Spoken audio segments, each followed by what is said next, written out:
Каква е македонската стратегија за зачувување на македонскиот идентитет и македонскиот јазик, кога речиси никој не сака да студира на националните катедри за јазик и книжевност? Резултатите од уписите за оваа учебна година на Филолошкиот факултет при Универзитетот Свети Кирил и Методи се поразувачки. Иако има по 80 слободни места на двете катедри, на македонска книжевност се запишале само тројца, а на македонски јазик според конечната ранг листа од првиот уписен рок вкупно 15 брутоши. Многу повеќе студенти се примени на катедрата за англиски јазик, а добро стојат и катедрите за албански и италијански јазик.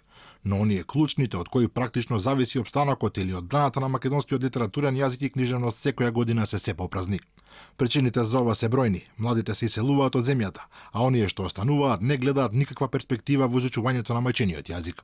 Нам ни предстои една сериозна задача за преиспитување на наставните програми по македонски јазик, во кои ние нашите деца во основното и во средното образование ќе ги учиме како да зборуваат пред се и да пишуваат на македонски и да ги научиме на основните национални достоинства во смисла на македонската литература, фолклор и култура.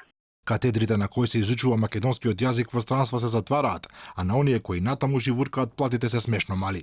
Недостасува јасна и конкретна стратегија како понатаму. Во нашава земја со години наназад не се прави ништо за да се почитува законот за употреба на македонскиот јазик, во кој стои дека мора да има во секоја државна институција мора да има вработено лектор по македонски јазик.